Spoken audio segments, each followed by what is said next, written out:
Shalom, Bapak Ibu yang diberkati Tuhan, kita berjumpa dalam ibadah keluarga di saat ini.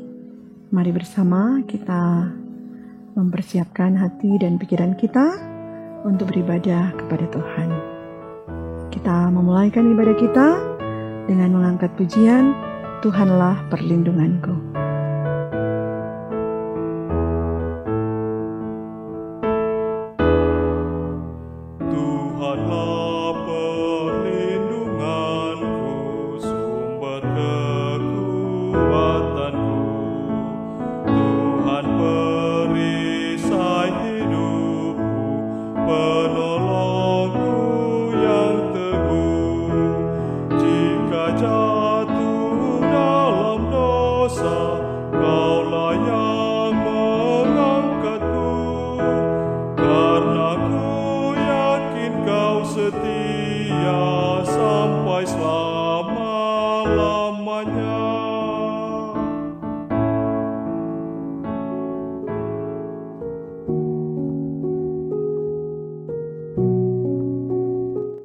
Mari kita berdoa.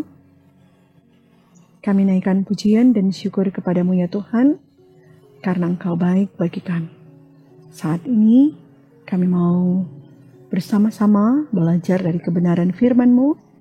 Kami memohon tuntunan kuasa Tuhan, menuntun dan membimbing kami sekalian.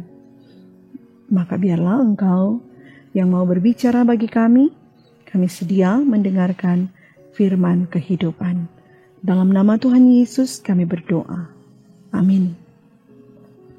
Saudaraku yang diberkati Tuhan, bagian bacaan firman Tuhan kita di hari ini terambil dalam kitab Kejadian pasal 50 ayatnya yang ke-19.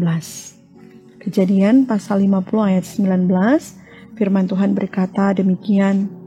Tetapi Yusuf berkata kepada mereka, "Janganlah takut, sebab aku inikah pengganti Allah."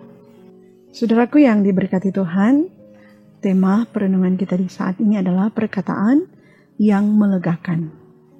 Di sekitar kehidupan kita, seringkali terjadi masalah persoalan dalam hidup, hanya karena umat tidak mampu mengungkapkan perkataan-perkataan yang baik, yang benar, yang dapat meneduhkan, menyemangati satu dengan yang lain. Tak jarang kita jumpai banyak umat Tuhan berkata-kata dengan perkataan yang saling menyakiti, saling menjelekkan, menjatuhkan, bahkan mengujar kebencian satu dengan yang lain. Nah, hari ini kita merenungkan firman Tuhan yang merupakan perkataan dari seorang Yusuf yang mampu memberi kelegaan, ketenangan, kedamaian, dan ketentraman bagi kehidupan saudara-saudaranya.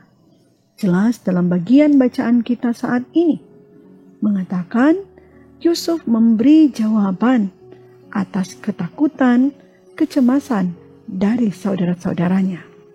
Ia berkata, "Janganlah takut, sebab aku inikah pengganti Allah."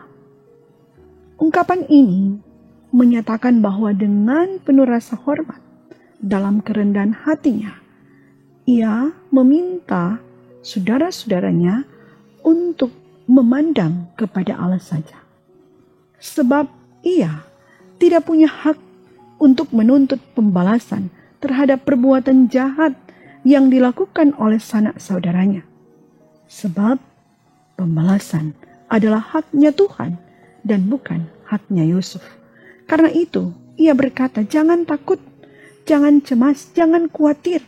Pandanglah kepada Allah untuk membaharui hidup menjadi lebih baik lagi. Pandanglah kepada Allah yang mampu menuntun dan membimbing hidup semua umat Tuhan." Saudaraku yang diberkati Tuhan, belajar dari apa yang kita renungkan lewat firman Tuhan hari ini tentunya mau mengajak kita sekalian untuk mari bersama-sama kita berupaya untuk dapat memberikan perkataan-perkataan yang baik, benar, yang dapat menyemangati, memotivasi, membangun kehidupan saudara, sahabat, sobat kenalan, dan mereka yang dijumpai dalam hidup kita ini. Kita terus berupaya mengungkapkan perkataan-perkataan yang sesuai dan seturut kehendak Tuhan. Kita nyatakan kepada semua orang tanpa terkecuali, baik kepada mereka yang selalu berbuat baik bagi kita, pun bagi mereka yang selalu berbuat atau berniat tidak baik terhadap kita. Kita akan selalu berucap perkataan-perkataan yang membawa dampak, yang mampu mempengaruhi kehidupan persaudaraan, persekutuan di mana kita pergi dan berada. Tuhan Yesus menolong dan memberkati kita sekalian. Amin. Mari berdoa. Terima kasih Tuhan Yesus untuk firman yang boleh kami baca, bahkan persekutuan ibadah yang terlaksana saat ini. Kami sungguh yakini kehidupan kami ada dalam penyertaan Tuhan, dan karena itu kami memasrahkan, mempersembahkan hidup kami ini ke dalam tangan-Mu Tuhan. Pimpinlah kami, sertailah kami, apa yang menjadi harapan hidup kami, semua kami persembahkan kepadamu. Kami doa khusus bagi mereka yang sakit, mereka yang bersyukur, mereka yang berbeban berat. Biarlah Tuhan yang akan menyatakan kasih dan kemurahan Tuhan yang tak berkesudahan. Ini doa kami, di dalam nama Tuhan Yesus kami berdoa. Amin. Saudaraku yang diberkati Tuhan, demikianlah ibadah kita di saat ini. Kiranya Tuhan Yesus akan memberkati dan menyertai kita sekalian. Amin.